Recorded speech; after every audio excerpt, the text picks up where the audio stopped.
ሁለተኛው ክፍል ዩጂ በዴዝ ላይ ሽጉጡን ደግኖ ይጀምራል። በራሷ ላይ ከተኮሰም በኋላ በቀሉን ለመፈጸም ራሱ ላይ ቢተኩስም ነገር ግን ሽጉጡ ሊሰራ አልቻለም።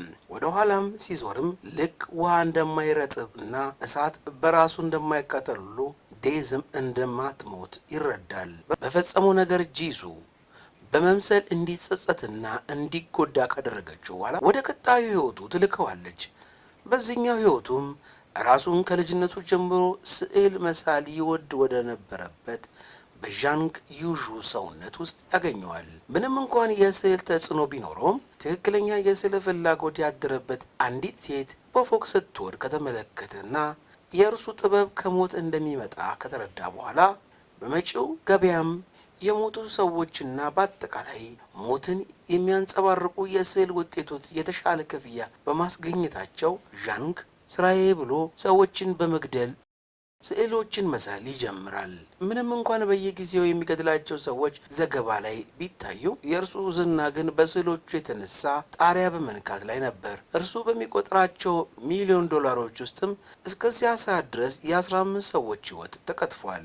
ዩጂም በዣንግ እጅ እስከ ዛሬ ድረስ የተፈጸሙ ግድያዎችን ሲያስታውስ ከሚቋቋሙ በላይ ቢሆንበትም ነገር ግን እንደምንም ራሱን በማረጋጋት የዚችን ጨካኝ አረመኔ ሰውነት በቀላሉ ለመውጣት ሊጠቀምበት ይወስናል። በዚህም በቀድሞ ህይወቱ ወደ ሞተበት ስፍራ ሲያመራ የጂሱ ብዕር በዚያ ስፍራ ላይ ወድቆ ያገኘዋል። በዚህም ወንጀሉ እንዲሸፍንለት ጠበቃውን እንዳሳመነውና በምትኩም አንዱን ድርጅቱን እንዲሰጠው እንዳግባባው እንመለከታለን። በዚህም መኪናውን እየነዳ የነበረው ሰው የቀረጸው ቺፕና የጂሱ ብዕር በዚህ ጉድጓድ ውስጥ ይጣላሉ።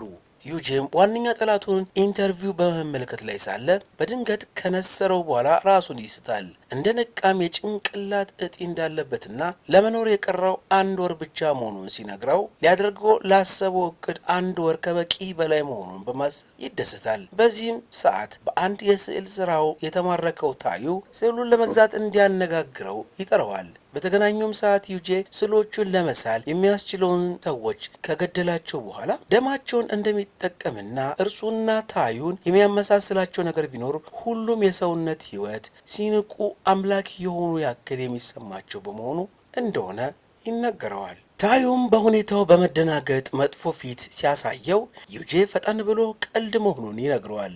ፍቅረኛውን ከገደለበት ሰው ጋር ፊት ለፊት ሲገናኝም ዩጂ እዚያው ሊገድለው ቢያስብም ነገር ግን ዴዝ አንድም ሰው ሊገድል ከሞከረ በቀጥታ ወደ ገሃነም እንደምትልከው የነገረችውን በማስታወስ ሐሳቡን ይተዋል። በዚያም ስዕሉን ራሱ እንደሚያመጣለትና ለዚህም አድራሻውን እንደሚፈልግ ይነግረዋል። ታዩም ከአርት ጋላሪው ሲመለስ ከወንድሙ ህልፈት በኋላ አባቱ የአእምሮ ችግር እንዳለበት እንደሚጠራጠርና በድብቅ እየተከታተለው እንደሆነ ይሰማል።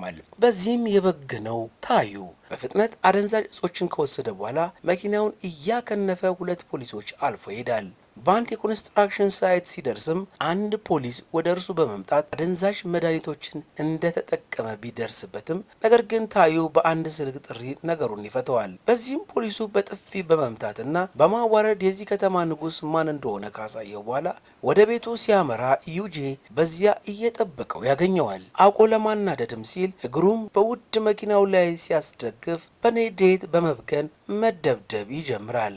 አጋጣሚውን ያገኘው ዩጂም እሉም በመወጣት ላይ ሳለ በድንገት ታዩ ሽጉጡን በማምጣት ይተኩስበታል። ገድየዋለሁ ብሎ በማሰብ ድሉን ለማወጅ ወደ እርሱ ቢጠጋም ቀድሞ መከላከያ ለብሶ የነበረው ዩጂ ወዲያው በመንቃት እያንገላታ ወደ ቤቱ ያስገባዋል። በዚያም በእቅዱ መሰረት በቀላሉ ለመውጣት በማዘጋጀት ላይ ሳለ በሽታው በመቀስቀሱ ራሱን ከሳተ በኋላ ራሱን በስትሬቸር ላይ ታስሮ ያገኘዋል። ከዚህም ታዩ እንዴት ሰዎችን መግደል ፍላጎት በውስጡ እንዳደረበት ሲያስታውስ አንድ ቀን ወደ ቢሮው በማምራት ላይ ሳለ አንድ ሰው በድንገት በመኪና ውስጥ እንደገባና ያም ሰው ሲሪየሱ ሲጀመር ዩጂ በመንገድ ላይ ያገኘው ሰው እንደሆነ እንመለከታለን። ምንም እንኳን እንደዚህ አይነት ተፈጥሮ ባይኖረውም ታዩ ግን ሰውየው ወድቆ በስቃይ ሲሞት ሲመለከት በውስጡ የተለየ የእርካታ ስሜት ያድርበታል። በዚህም እንዴት አድርጎ ሊገድለው እንደሚችል በዝርዝር በመናገር ላይ ሳለ ከዚህ በፊት ሞክሮት በማያውቀው የግድያ አይነት በመሆኑ